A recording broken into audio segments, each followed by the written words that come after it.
আচ্ছা বই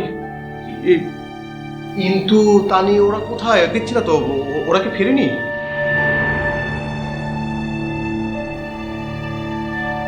তানি একটু বাইরে গেছে, আর ইন্তু গেছে লাবণীর বাসায় ওর ফ্রেন্ড।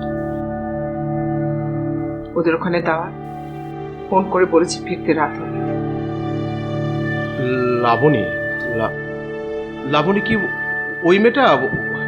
হ্যাঁ, ও মেয়েটা চমৎকার একটা মেয়ে, আমি ওকে খুব পছন্দ করেছি। ও খুব জলি টাইপের একটা মেয়ে। কিন্তু তো গম্ভীর ছেলে, ওর জন্য না এই জলি টাইপের মেয়েটা খুব ভালো হবে।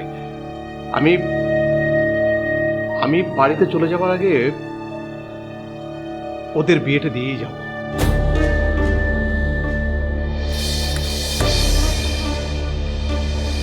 তাই তোমার তো দেখি বিয়ের রোগে পেয়েছে। মেয়ে কথা শুনছে না, বিয়ে দিয়ে দাও। ছেলে বান্ধবীর বাসায় দাওয়াত খেতে গেছে, তার সাথে বিয়ে দিয়ে দাও। বললেই বিয়ে হয়ে যায়, এত সহজ। তোমার আমাকে বিয়ে করতে কোনো কষ্ট হয়নি? আমাকে বিয়ে করাটা এত সহজ ছিল তোমার জন্য? 10 বছরের একটা বাচ্চা সহ একজন বিধবাকে বিয়ে করেছিল, খুব সহজ ছিল। আর এখন তার সাথে কোনো রকম আলোচনা ছাড়া তুমি গ্রামের বাড়িতে চলে যাচ্ছ, মাছ ধরছো, খাচ্ছ। ছাড়ো।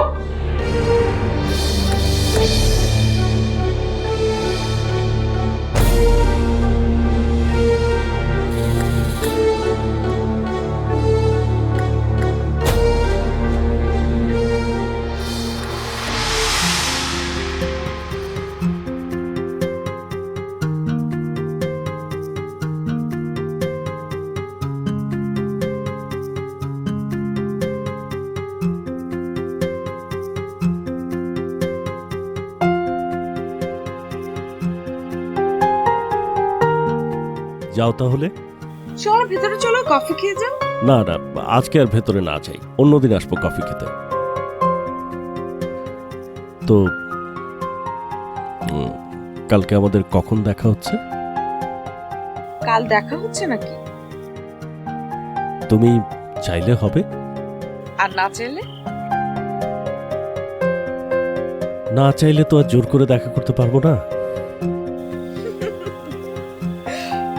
তোমার কথাবার্তা বলা স্টাইল, তোমার হাবভাব দেখে কিন্তু নতুন জামার মতোই লাগছে। শুধু শুধু লাজুক লাজুক ভাব। আচ্ছা রাতে তো আমাদের ফোনে কথা হচ্ছেই, তখন আমরা না হয় ফিক্স করে নেব। আমি তাহলে গেলাম।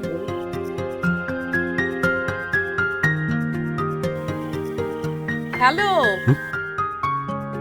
আমি গেলাম। Good night.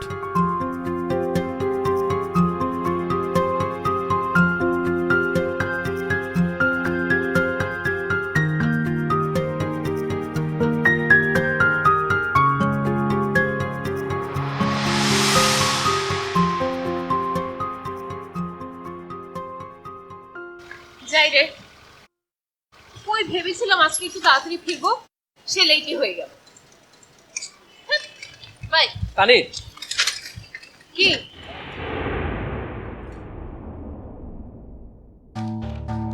না মানে আসলে আমি মানে আশ্চর্য, চুপ করে আছিস কেন? কিছু বলার থাকলে বল।